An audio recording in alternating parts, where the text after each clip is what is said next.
গত বছর 15 জুলাই শহরের কুলসিতানা আমবাগান এলাকার নিজ বাড়ির সাবেক ব্যাংক কর্মকর্তা মেহেরুন্নেসা ও তার মা মনোয়ারা বেগমের হত্যার ঘটনার মূল রহস্য উদ্ঘাটন করছে নগর গোয়েন্দা পুলিশ।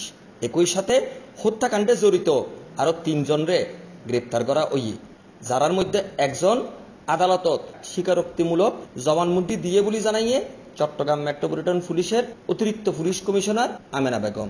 আজিয়ে সিএমপি হেডকোয়ার্টারত আয়োজিত সংবাদ সম্মেলনত অতিরিক্ত পুলিশ কমিশনার আমেনা বেগম জানাইয়ে হত্যাকাণ্ডের পর সিএমপি কমিশনার এই মামলাগান তদন্তের দায়িত্ব নগর গোয়েন্দা পুলিশের প্রদান করছেন। ইতিপূর্বে এই ঘটনায় গ্রেপ্তার নিহতের নাতি মুশফিকুর রহমান বাপ্পি হত্যার দায় স্বীকার করে আদালতত 164 ধারায় জবানবন্দি দিয়েল। সেই জবানবন্দিত বাপ্পি জানাইয়েল ও একাই এই মা মেয়ে দুইজনের হত্যা করে বাড়ির নিচে পানির টাঙ্গির লাশ ফেলে দিয়েল।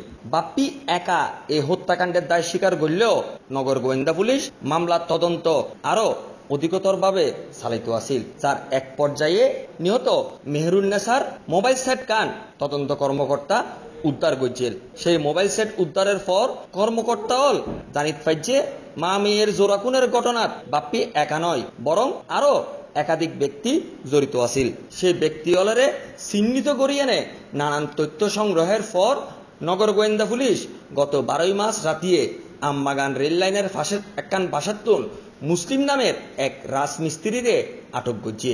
জানা গিয়ে এই রাজমিস্ত্রি ঘটনার 3-4 দিন আগে নিহতের বাড়ির হাসাম গজ্জেল। আটকনের পর মুসলিম ঘটনার বিস্তারিত বিবরণ উল্লেখ করিয়ে নে আদালতত স্বীকারোক্তি দিয়ে বলে জানাইয়ে অতিরিক্ত পুলিশ কমিশনার আমেনা বেগম।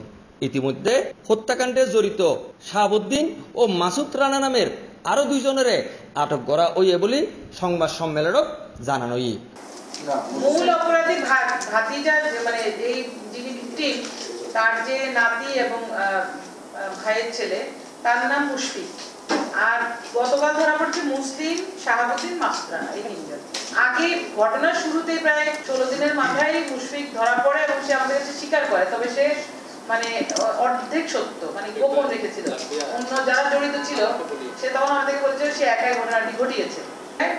গত 12 তারিখে এদের মধ্যে মুসলিম যে তাকে ধরার পরে সে মূল ঘটনাটি স্বীকার করে। গতকাল রাতে শাহাবুদ্দিন এবং মাসুদ রানা এই 2 জনকে গ্রেপ্তার করা হয়। মুসলিম বিজ্ঞ আদালতে পুরো ঘটনাটি এবং কি কারণে মুশফিক তার একার কথা আগেরবার স্বীকার করেছে সেটাও ব্যাখ্যা দিয়ে বিজ্ঞ আদালতে তার স্বীকারোক্তিমূলক জবানবন্দি প্রদান করেছে। প্রায় 6 মাস পরে আমরা মূল রহস্যটি উদ্ঘাটন করতে পেরেছি। আজকে আমরা আপনাদেরকে বলবো যে আসলে এখন আমরা পুরোপুরি একটা সন্তুষ্ট, যে আমরা স্যাটিসফাইড যে আমরা এই তদন্তটি একদম পুরো মানে সম্পূর্ণরূপে যারা জড়িত ছিল সেটা আমরা শেষ করতে পেরেছি।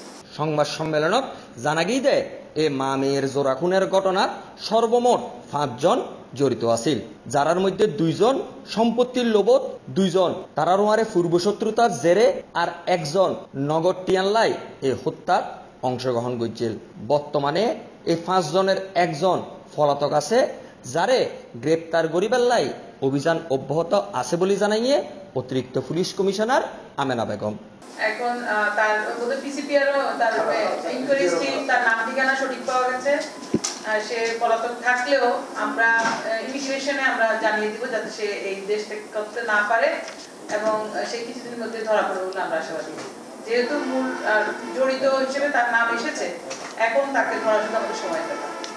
সংবাদ সম্মেলনে নগর গোয়েন্দা বিভাগের ঊর্ধ্বতন কর্মকর্তা উপস্থিত আছেন। Kamruzzaman Roni, C+ TV, Chittagong.